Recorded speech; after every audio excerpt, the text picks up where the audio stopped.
reza mais importante do judaísmo? Qual é essa reza mais importante que é descrito nos livros com tanto louvor para as pessoas que fazem essa reza, que participam dessa reza em qualquer dia do ano, em qualquer lugar que ele esteja?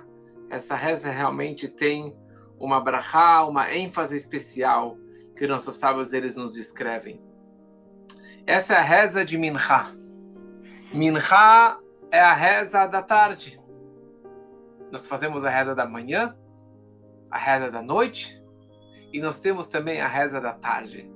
Então agora, nesse horário atual, estamos fazendo todo dia, 6h15 da tarde, essa reza. O horário agora está baixando, então mais para frente, talvez a reza de Minchá vai ficar 5h30, 5h20, e no hemisfério norte, às vezes é 4 da tarde, 4h30, o horário limite para fazer um Minchá na hora do inverno. E esse é um horário bem crítico. É um horário que você tem que sair no meio do trabalho, no meio das atividades com a família, ou onde que você esteja, e ir para uma sinagoga, ou se encontrar num local que tem um minyan, que tem uma reza, para você conseguir fazer essa reza da tarde. Então, na verdade, isso é um aviso que sempre na sinagoga se anuncia, falando, olha, Minchá vai ser hoje às 5 da tarde, às 6 da tarde, 6h30, dependendo do horário do ano. E é um momento antes do pôr do sol, que a pessoa ela tem que parar e fazer uma reza para Hashem. Então, diariamente, nós temos 3 rezas, 3 tefilot. Shacharit, Minchá e Arvit. Shacharit é a reza da manhã. E Shacharit vem da palavra Shachar, que significa manhã. Arvit vem da palavra Erev, noite. Então nós fazemos essa reza da noite, que também está ligado com o que a Torá nos ensina sobre o Shema Israel, que você deve fazer o Shema Israel de manhã, o Beshor Bechá, o Vkumecha, de manhã e de noite. Mas o que representa essa reza do Minchá? Porque a palavra Minchá não representa a tarde em hebraico. Em hebraico, tarde seria Ben Arbaim, ou Achar Atzoraim, de tarde, depois do meio-dia. O que significa essa palavra Minchá? Então, o comentarista da Torá, o Abu Draham, ele descreve que Minchá vem da palavra Menuchá. Menuchá significa descanso. É o descanso do dia. Quer dizer, o momento que o dia está terminando, está chegando ao final, e assim também é o momento que as pessoas já estão cansadas, trabalharam a manhã toda, a tarde toda, e agora esse momento é o momento que as pessoas estão indo descansar. Só que na nossa Parashá, nessa semana, quando começamos o 3º livro da Torá, o livro de Vayikra, que é chamado também como o livro dos sacrifícios, o livro dos korbanot, das oferendas que eram trazidas no templo, a Torá descreve essa semana o Korban Minchá, uma oferenda que era chamada de Minchá. Antes de mais nada, a partir dessa semana, várias e várias semanas, a Torá vai descrever com os mínimos detalhes todos os tipos de oferendas, sacrifícios, e como que a Torá descreve isso como korbanot. Existia um tipo de korban que era chamado o korban bakar, um sacrifício do gado, que isso era o sacrifício mais caro, mais caro, porque comprar um boi, trazer um boi pro templo para sacrificar aquele boi, era muito caro. Então, se a pessoa não pudesse trazer do gado, ela podia trazer de um rebanho, um cabrito, uma ovelha, um bode, que é um pouquinho mais barato, ou talvez bem mais barato, do que trazer um boi. Depois a Torá descreve alguém que não tem nem dinheiro para comprar um bode ou um cabrito. Ele tem uma opção que é chamado trazer pombos ou pássaros, rolas, que a Torá descreve que é uma pessoa que não tem tantas possibilidades, tanto dinheiro para comprar algo mais caro. E mesmo sobre esta oferenda deste pobre, que ele não está trazendo um animal de grande porte, descreve a Torá a frase Reach Nichoach LaHashem. Reach Nichoach LaHashem. Um aroma, um cheiro agradável, um cheiro prazeroso para Deus. Da mesma forma, quando a pessoa ela trazia sobre o altar a oferenda do gado do rebanho, a Torá descreve a satisfação que Deus ele tinha disso, do aroma, do cheiro dessa oferenda. Assim também a Torá descreve sobre a oferenda de um pombo, de uma rola, que é algo menor, porque aqui a Torá está nos ensinando uma mensagem de vida, uma mensagem eterna. Que tanto aquele que deu muito, e tanto aquele que deu pouco. O mais importante é Sheichaven Libo Lashamayim, que o seu coração, que a sua mente esteja direcionada com as suas kavanot, com as suas intenções, para entregá-la para Deus. Isso é o mais importante. Antes de continuar, muitos devem estar se questionando que história é essa de sacrifícios, de oferendas e de sacrificar animais e mais animais para Deus. Eu não vou entrar nisso aqui agora, porque 2 anos atrás, exatamente 2 anos atrás, eu dei uma aula sobre esse assunto. O nome da aula é a mística das oferendas, a mística dos sacrifícios. Então, você pode realmente a mística dos sacrifícios no templo. Por que tantos animais eram queimados no altar? Isso está tanto no meu YouTube, como no meu Instagram, como no meu no Spotify, no podcast e assim por diante. Você pode achar lá, porque já está muito bem explicado da melhor forma possível qual que é a lógica, qual que é a base desses sacrifícios. Em quarto lugar, a Torá descreve mais um tipo de oferenda. A Torá descreve que uma pessoa que nem um pombo ele consegue arcar, porque nem dinheiro para isso ele tem, mas ele quer trazer uma oferenda, um agradecimento para Deus, para alguma coisa, para qualquer situação que seja. Fala a Torá, Venefesh kitakriv korban mincha lashem. Uma alma que trouxer, que sacrificar uma oferenda de mincha para Deus. Que isso representa de quantidade ou de preço a oferenda mais barata, mais simples, mas por outro lado é a oferenda mais caprichada, é a oferenda mais bem recebida por Deus. Que é essa pessoa que ela consegue trazer um pouquinho de farinha de trigo. Ele traz lá uma quantia pequena, e isso a Torá descreve como mincha. Mincha quer dizer uma oferenda, uma mataná, uma oblação, um presente para Deus. E Deus ele recebe isso com tanto carinho, mais ainda do que aquele ricão que trouxe um boi, que trouxe um bode, uma cabra e assim por diante.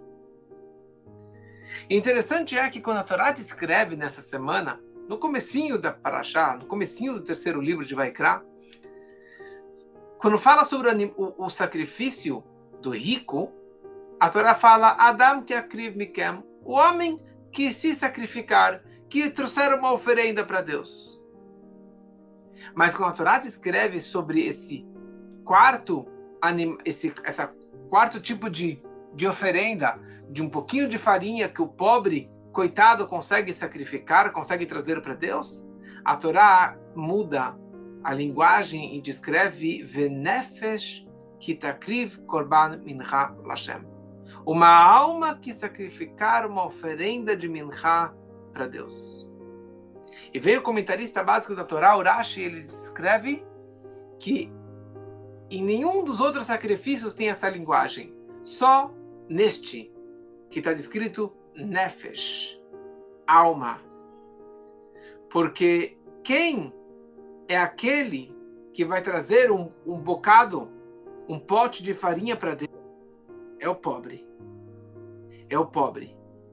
E eu considero como que se ele estivesse sacrificando a sua alma. Ele está sacrificando de alma, e eu considero como se ele estivesse sacrificando a sua própria alma.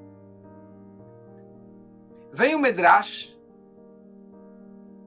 sobre isso, e pega essa frase, que iru hikriv nafsho, como se ele tivesse sacrificado a sua alma. E ele fala o seguinte: essa pessoa, esse pobre coitado, ele tinha em casa aquele pote de farinha para fazer pão, fazer biscoito para as crianças, para a família. E ele pegou esse trigo, moeu o trigo e levou para o templo e ofereceu para Deus. E ele ficou sem nada. Então Deus considera como se ele tivesse sacrificado a sua própria alma. E por isso que a Torá fala, Venefesh kitakriv, a alma que se sacrificar. E daí que surge a ideia também da tzedakah. No momento que a pessoa ela dá tzedakah, que ela dá doação, que ela dá caridade, que ela ajuda os outros, tzedakah é chamado Hayei Nafsho, a vida da alma da pessoa. É o sustento da pessoa, mas não somente que é o sustento. Aquele dinheiro que eu trabalhei, e eu vou lá no final do mês, e eu dou 10% para tzedakah, eu dou os 20% para tzedakah, que é o mais correto. Aquele dinheiro que eu dei é a minha vida, é o meu sangue. É a Hayei Nafsho, a vida da minha alma. E eu estou compartilhando com o próximo. Então o Medrash escreve sobre essa frase, Hayei Nafsho, a vida da sua alma, que isso, na verdade, é chamado de mincha, dessa oferenda. Ou seja, no momento que a pessoa ela dá algo que para ele é essencial para a sua sobrevivência, para a sua família, e apesar disso, ele optou em pegar aquilo e entregar para Deus, isso é algo extremamente precioso para Deus. E eu gostaria de ler algumas coisas interessantes que eu li aqui no Medrash. O Medrash, no Vaikra Rabbah, ele traz algumas coisas interessantes. Sobre a oferenda, que era a oferenda de um pássaro. Então aquele pássaro, aquele pombo, aquela rola, tinha todo um procedimento de como fazer aquela oferenda, que era diferente de um animal, mas na prática as asas, com as penas daquele pombo era queimado no altar. Ele era queimado no altar. E o Talmud escreve, o Medrash escreve que o cheiro de pena queimada é terrível. E que negócio é esse de queimar a pena? Então dizia o Rabi Yohanan, porque a ideia disso era que o altar estivesse caprichado, embelezado com a oferenda do pobre. A mensagem, para que o altar estivesse caprichado com a oferenda do pobre, que vale muito mais aquela pequena oferenda que o pobre lhe deu, do que uma oferenda enorme, de um boi enorme que um ricão poderia ter ofertado. Uma segunda ideia, ele descreve uma história de um rei, que era chamado rei Agrifas. E certa vez ele mandou uma mensagem para o templo, que reservassem o dia do altar somente para ele, porque ele queria trazer 1000 oferendas no altar naquele dia. Então, foi o que o Kohen Gadol, o que o sumo sacerdote mandou a mensagem para o templo que ninguém aceitasse nada. Nenhuma outra oferenda de ninguém, fora do rei Agrifas. Naquele dia aparece um pobre, e ele estava com 2 pombos, 2 rolas na mão dele. Ele vira para o sacerdote, para o Cohen, ele fala, olha, eu trouxe isso aqui de oferenda para Deus. E daí o sacerdote fala para ele, desculpa, mas o rei ordenou que eu não posso receber nada hoje, somente essas 2 oferendas. Daí o pobre, coitado, vira para o Cohen Gadol, para o sumo sacerdote, e ele fala o seguinte, eu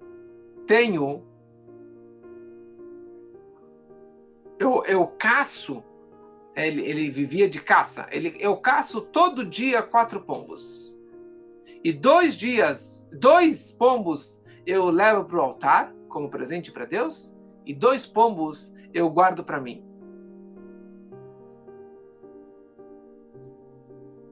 Se você, Cohen Gadol, sumo sacerdote, não aceitar a minha oferenda de hoje, então você está cortando o meu sustento.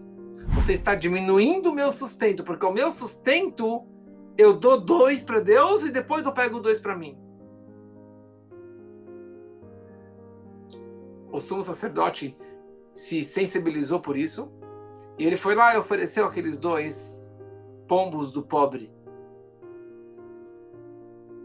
Naquela noite o rei Agrifas, ele teve um sonho e falaram para ele no sonho que o pobre furou fila e o sacrifício do pobre veio antes dos sacrifícios do rei. Ele ficou furioso. Ele mandou uma mensagem para o sumo sacerdote, que negócio é esse? Você quebrou nosso pacto, nosso acordo, e você aceitou a oferenda do pobre? E daí o sumo sacerdote manda uma mensagem super educada para o rei. Ele fala, Vossa Majestade, chegou aqui um pobre, ele tinha 2 pombos na mão, e ele falou para mim, por favor, me ofereça esses 2 sacrifícios, esses 2 pombos. E eu falei, não posso, o rei não deixou. Ele falou, eu caço todo dia 4 pombos, e 2 eu levo para Deus. Então, se 2 não forem para Deus, eu não vou poder levar 2 para mim, e eu não vou ter o que comer. Então, eu acabei aceitando. E daí o rei mandou uma mensagem de volta e falou para ele, muito bem feito, você fez a coisa certa. Ele não ficou chateado e não puniu mais o rei, ou o Cohen Gadol. Uma terceira história.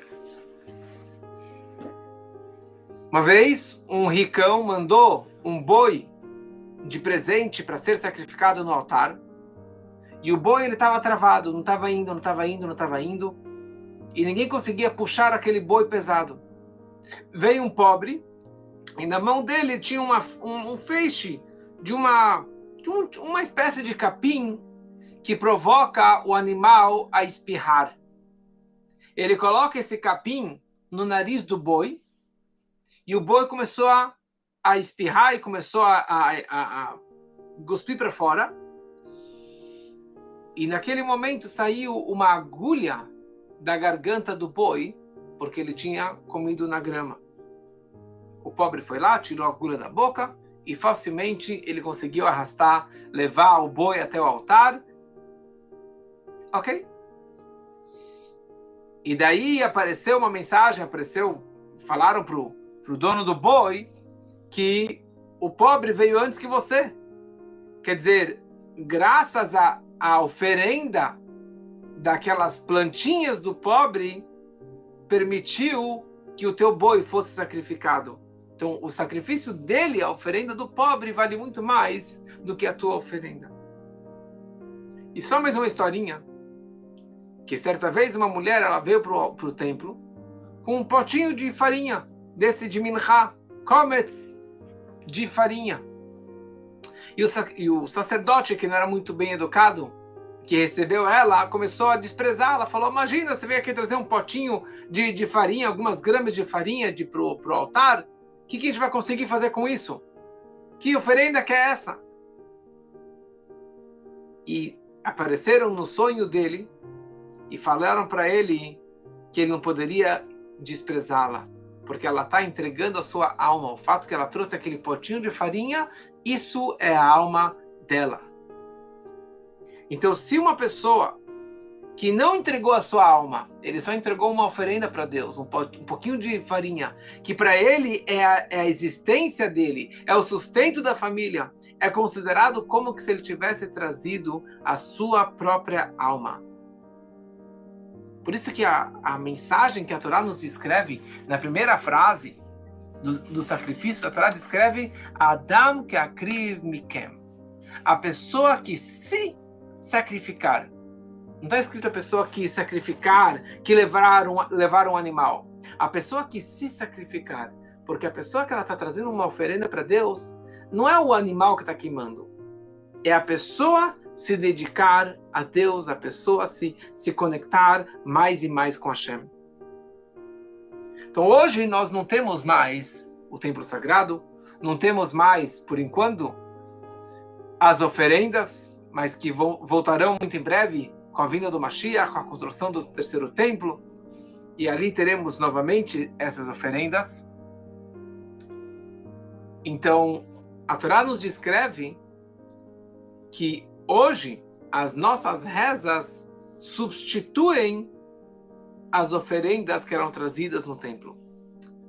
Como eu falei agora, sendo que o principal intuito das oferendas é a pessoa se sacrificar, a pessoa se entregar, a pessoa entregar a sua alma e se conectar com Hashem, então assim também é o intuito das nossas 3 rezas diárias.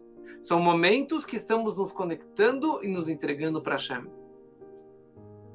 No Shabat havia um sacrifício a mais, um musaf, que era um acréscimo. No Yom Kippur tinha vários outros sacrifícios, várias outras oferendas. E por isso que cada dia temos rezas diferenciadas. No Shabat tem uma reza a mais comprida, porque no templo era trazida uma oferenda a mais. No Yom Kippur é uma reza muito mais comprida, porque representa os sacrifícios, as oferendas, os trabalhos que eram feitos dentro do templo sagrado. Então essa que é a ideia da Tefilá, da nossa prece, da nossa reza, da nossa oração. A pessoa ela acorda de manhã e ela reza a reza matinal, Shacharit. Se ela pode ir para uma sinagoga, ótimo. Se ela não pode, ou que não é judeu, que não vai para uma sinagoga, mas você quer rezar para Deus, você quer se conectar com Deus, você faz na sua casa, da sua forma, do seu jeito. Se você mora num lugar, você mora em Santos, você está afastado, certo? Você, aonde que você estiver, você está em Vitória, temos pessoas aqui de vários estados brasileiros, onde que você estiver, você tem que rezar de manhã. Muito bonito. Então, se você é um homem judeu, você coloca o tefilim de manhã. Você faz o Shema Israel, você quer rezar mais, você faz a Amidah, reza silenciosa e assim por diante. Mas, no começo do dia, se você reza 6 da manhã, 7 da manhã, 8 da manhã, os escritórios ainda não estão abrindo. Ou se já abriram, ainda os telefonemas não estão tão acelerados. E as preocupações e as contas, os afazeres. Então você consegue, digamos, se concentrar naquela reza de manhã. De noite, é a mesma coisa. Chega de noite, acabou o trabalho, acabou as preocupações com as crianças, digamos assim. Você pode ir para a sinagoga, você pode de noite parar e fazer a reza da noite, fazer o Shema Israel, fazer a Amidah, fazer a reza que você tem que fazer de noite. Mas durante o dia é realmente difícil você parar. Você está no meio de fechar uma reunião, de fechar um negócio, de fazer alguma coisa, de buscar as crianças da escola. É o horário, para mim, é o horário que eu busco as crianças, o horário da tarde, é super corrido. Você conseguir parar e correr para a sinagoga, ou parar de fazer. Outro dia eu estava no shopping, precisei parar no meio do estacionamento para fazer a reza de Minchá. No meio da feira, no meio da rua. Chegou o horário, limite, você tem que parar para fazer a reza de Minchá. Isso é um teste. É a reza mais difícil. É a reza mais importante do dia. Principalmente no inverno, quando que acaba sendo muito cedo. Então, você parar o telefonema, desligar o celular, parar a reunião e ir fazer alguma coisa, ir fazer essa reza, isso é extremamente importante. Hoje, em vários escritórios maiores, tem muitos judeus, eles fazem a reza de Minchá no próprio escritório. Então, é muito bonito. Você vê lá os empresários, os donos da empresa, param e vão fazer a reza de Minchá no meio do dia. Então, você tem que ter, na verdade, forças e atenção e um treinamento diário de você parar de fazer tudo aquilo para fazer a reza de Minchá. É um teste muito grande.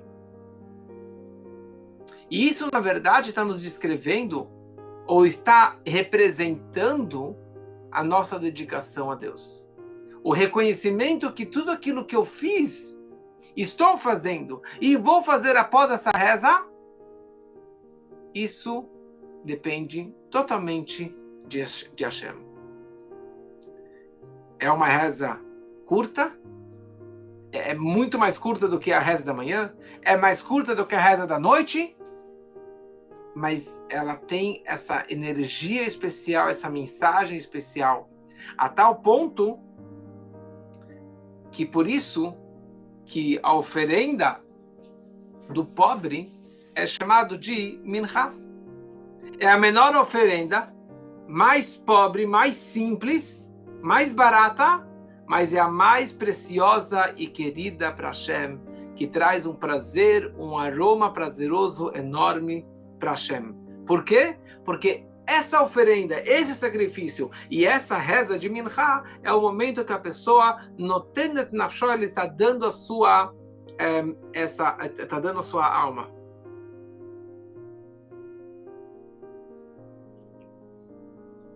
Muito bom, Mônica. Se já você fazer essa reza, já valeu todo o nosso esforço. É uma reza extremamente importante. Depois eu te passo ela. Por isso que nossos sábios eles descrevem Leolam, sempre a pessoa deve ser muito cuidadosa com a reza de Minchá. Por quê? Porque teve uma história do profeta Eliau Hanavi. O Eliau Hanavi, na sua época, muitos judeus estavam fazendo idolatria. Mas era uma idolatria camuflada, que era chamado Ovdei Abal. Eram judeus que, por um lado, eles iam para a sinagoga, iam para o templo, rezavam para Deus, mas, por outro lado, eles atravessavam a rua e iam fazer idolatria para uma idolatria que chamava Baal. Então, por um lado, eles estavam servindo a Deus e, por outro lado, eles estavam servindo essa idolatria.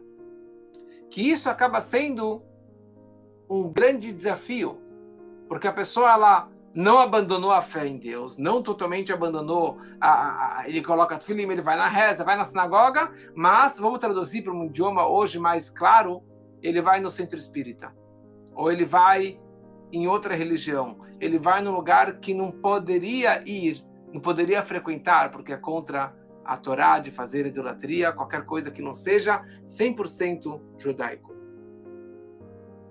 E o Eliau Hanavi, ele vira para essas pessoas, ele fala uma frase muito forte. Ad matai atem poschim al shnei haseifim? Até quando vocês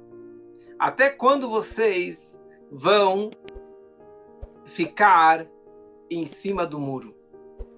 Vão ficar em cima dos dois trilhos. Uma linguagem em português, em cima do muro.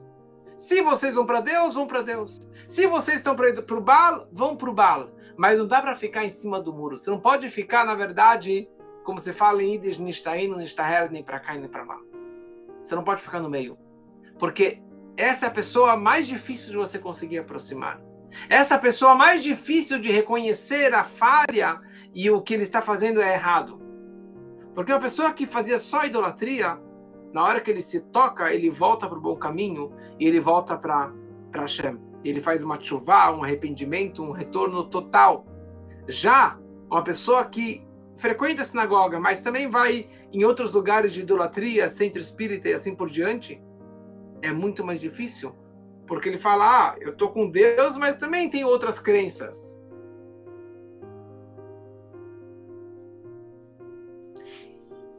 E o teste, o desafio que o Eliyahu Hanavi fez naquele momento era, eu quero que vocês coloquem animais, 7 bois em cima do altar, e não coloquem fogo na lenha.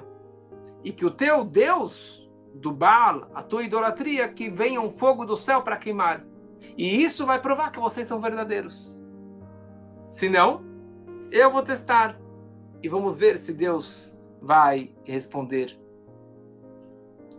E eles ficaram lá fazendo vários e vários testes.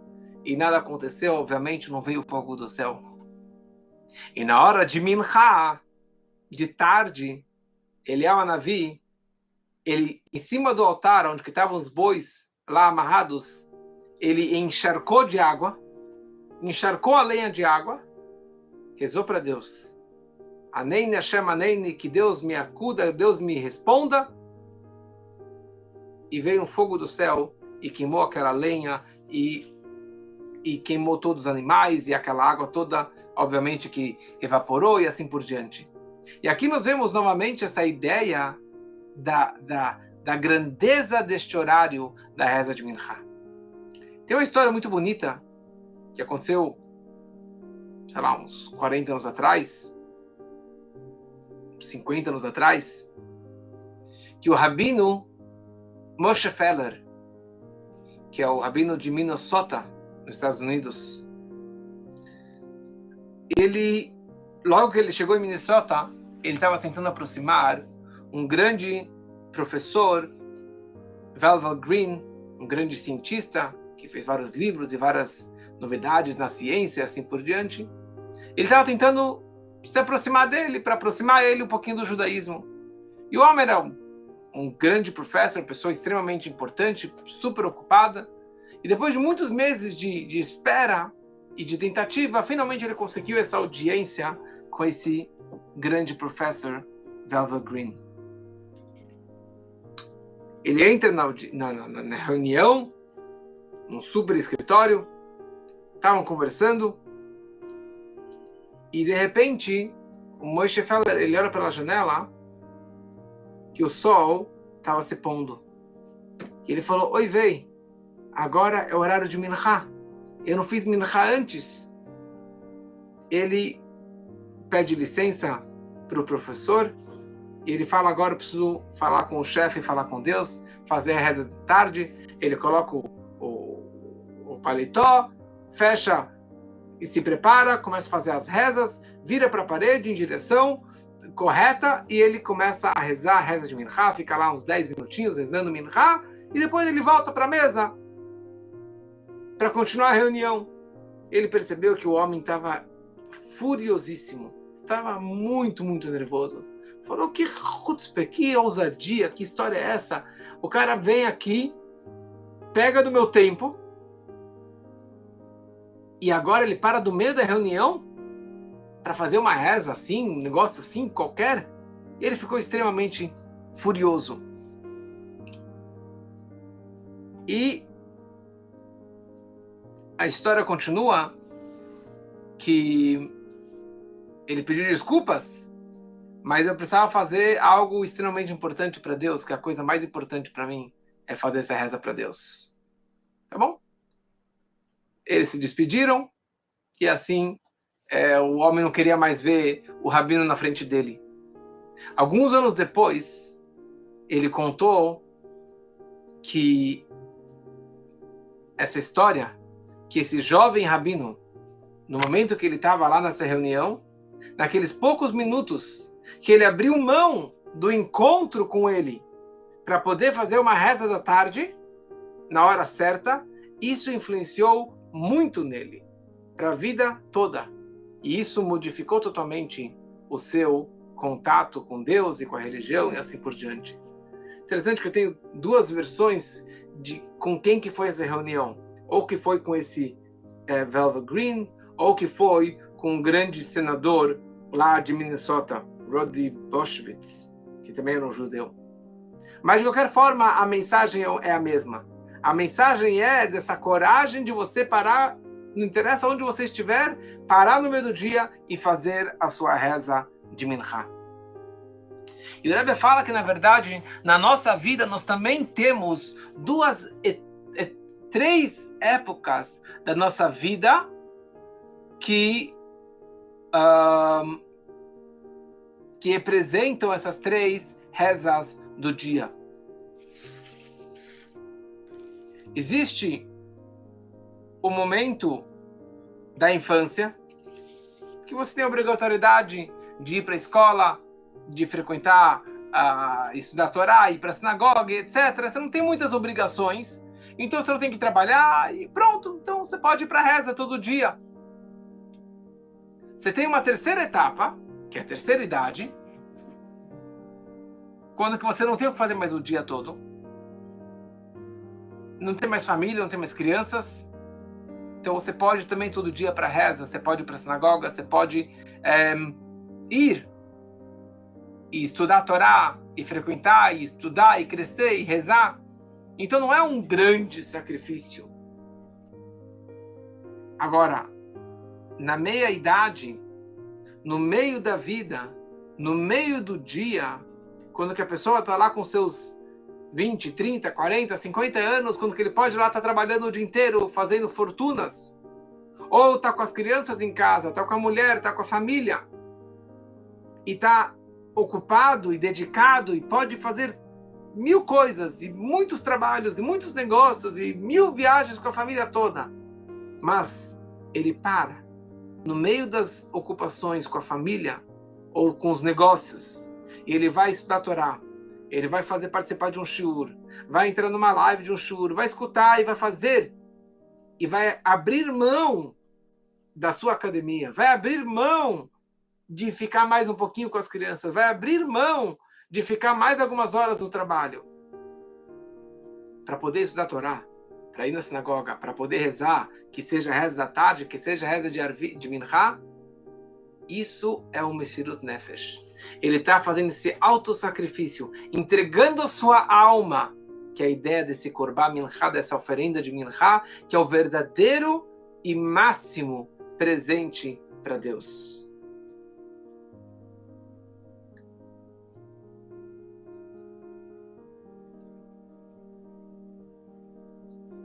Então, e essa ideia também nós podemos aplicar sobre a ideia de dar o dízimo. Aliás, a ideia do dízimo é algo totalmente judaico. Outros copiaram, mas as pessoas não praticam da forma correta. Então, muitos falam, if I was a rich man, se um dia eu tiver dinheiro, quando eu tiver bastante dinheiro eu vou dar meu dízimo, ou melhor ainda, vou dar mais do que os 10%. E é difícil, as pessoas não conseguem fazer isso. Mas eles falam que eu não consigo ficar dando. Não consigo. Se eu ganhar algum dinheiro a mais, então daí eu vou entregar eles aqui para tzedakah e assim por diante.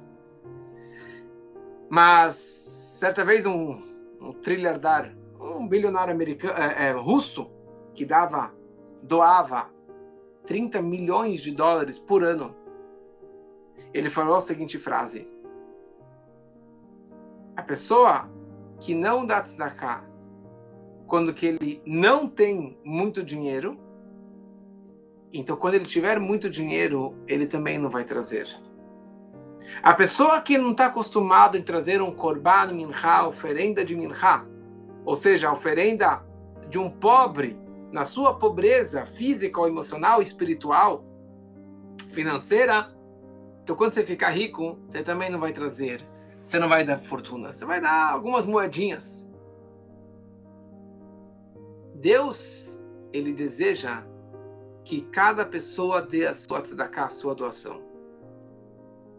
Ou que ele faça uma boa ação, ou que ele faça uma mitzvah, ou que ele faça algo que é difícil para ele. No momento que ele é pobre de espírito, se dedique na Torá, na reza, mais do que você está acostumado. Se você é pobre financeiramente, dê a mais daquilo que você poderia ter dado. E para Deus isso é extremamente valioso.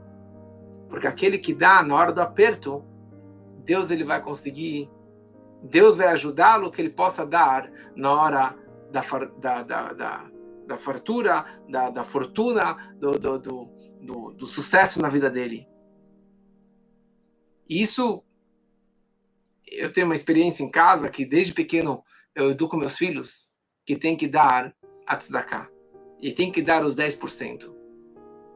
E eu me lembro anos atrás que meu filho tinha 3, 4 anos e ele tinha ganho algum dinheirinho, acho que um dinheiro em Hanukkah que ele ganhou, e eu falei para ele, você tem que pegar e dar 10%. Ele falou, mas tá, para ele, acho que era 10 reais que ele precisava colocar na caixinha, 4 reais que ele precisaria colocar, e ele com muita dificuldade, ele colocou aqueles 4.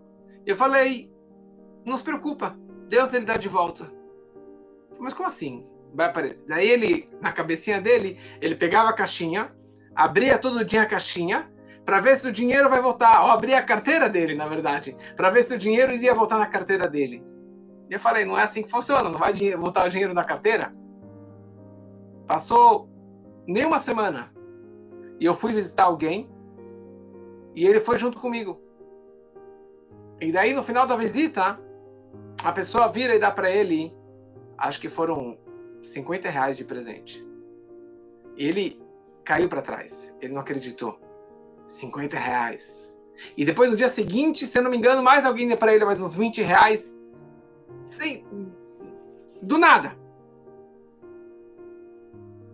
E a partir de então, ele entendeu que é assim que funciona. E desde então, ele dá de boa, dá 10%, às vezes, normalmente dá 20% para tzedakah. Ele e os outros também aprenderam que isso funciona. E na minha vida, e na vida de várias pessoas, quando você se acostuma em dar, quando você ganha pouco, você dá os 10%, 11%, os 20%, Deus ele devolve. E quanto mais você se esforça, ele te dá de volta. Por quê? Porque essa é uma oferenda do pobre. É uma oferenda de alma. Quando você faz algo de alma, mas faz corretamente e se entrega para Hashem e faz o seu máximo, Hashem ele te dá de volta. Se você se esforça para estudar mais Torá, se você se esforça para rezar mais, se você se esforça para dar mais doação, mais tzedakah, mais dinheiro, Deus ele te dá a possibilidade, as forças e a capacidade de dar cada vez mais, de estudar cada vez mais, de rezar cada vez mais e poder ajudar o próximo cada vez mais. E isso que vai realmente trazer muita luz e muitas brachot, e que possamos muito em breve trazer a oferenda de Minchá no terceiro templo, com a vinda de Mashiach, muito, muito em breve, se Deus quiser. Uma boa noite para todos.